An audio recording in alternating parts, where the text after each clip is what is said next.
मी ज्योती बच्चेवार श्रीवारी सेवा संघाकडून व्यंकटेश विजय ग्रंथाचा 3रा अध्याय मी तुम्हाला आज वाचून दाखवणार आहे। नंतर अंजनाद्री पर्वताचा इतिहास सांगताना शतानंद ऋषी म्हणाले, राजा, हे नाव ह्या पर्वताला का मिळाले असे तुला विचारायचे आहे ना? मग ऐक. त्रेतायुग म्हणजे प्रभू श्री राम अवतार झाला ते युग। राम भक्त हनुमंताच्या जन्मकथेशी याचा संबंध आहे।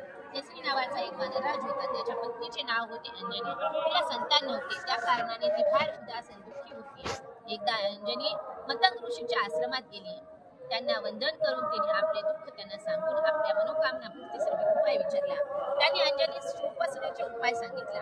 अंजनीने ऋषींच्या सांगण्याप्रमाणे जवळजवळ 12 वर्ष तप केले। भगवंत शंकरांनी प्रसन्न होऊन तू प्रसादासाठी ओंजळ पसरून बस असे तिला सांगितले। त्याप्रमाणे शिवनामात दंग होऊन ओंजळ पसरून बसलेल्या अंजनीच्या ओंजळीत एक दिवस अचानकपणे आकाशातून आलेल्या एका घारीने एक प्रसाद फळ टाकले।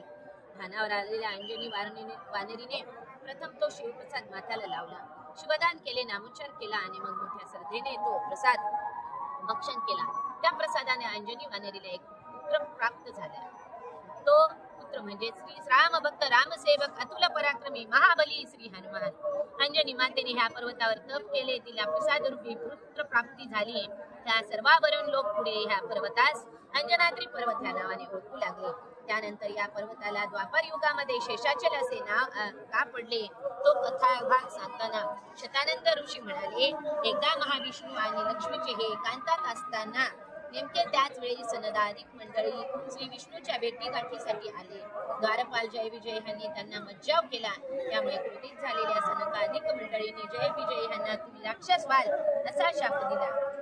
पुढे खरोखर ते दोघे राक्षस झाल्यावर द्वार रक्षणाची जबाबदारी नारायणांनी शेषावर सोपवली। एके दिवशी शेष द्वार रक्षणाचे काम करीत असताना तेथे वायुदेवांची स्वारी ही नारायणांच्या भेटीगाठीसाठी आली। लक्ष्मी नारायण हे वार्तालाप करीत असल्याने शेषाने वासुदेवास दारातच थांबले। वायुदेव आणि शेष यांच्या शाब्दिक चकामक झाली। शेवटी दोघेही कोण श्रेष्ठ कोण कनिष्ठ इथवर आले ही वार्ता नारायणांना कळतात नारायणांनी तिथे येऊन तो वाद मिटविण्याचा प्रयत्न केला, पण कोणीच ऐकेना। मीच श्रेष्ठ असे दोघेही म्हणू लागले आणि त्यासाठी भगवंताची साक्ष घेऊ लागले। तेव्हा नारायण म्हणाले, अरे असं करा, मेरू पर्वताचा एक पुत्र पर्वत आहे, त्याला शेषाने वेटोळे घालून पकडून ठेवावे। वायूने स्वसामर्थ्यपणे तो पर्वत उडविण्याचा प्रयत्न करावा। आपण म्हणजे आपोआपच श्रेष्ठ कोण ह्याचा निर्णय होईल। झाले, दोघांनी ती गोष्ट मान्य केली।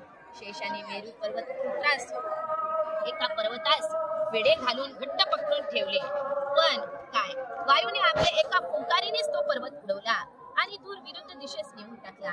त्या कृतीने वायूचे श्रेष्ठत्व पटल्यामुळे शेषाच्या मनातले अहंकार रही पार कुठल्या कुठे उडून गेला। दोघांनाही भगवान विष्णू यांना वंदन केले। तेव्हा वायूचे कौतुक करीत आणि शेषास वरदान देत नारायण म्हणाले, हे शेष राजा, तू ज्या पर्वतास विळखा घातलास तोच पर्वत तुझ्या नावाने म्हणजेच शेषाचल नावाने प्रसिद्ध होईल। शेषाचल पर्वताचा हा इतिहास ऐकून राजा जनक अतिशय प्रसन्न झाला। आता शतानंद यांच्याकडून पुढील कथा भाग ऐकण्यासाठी राजाने आपले चित्त एकवटले। गोविंदा गोविंदा गोविंदा।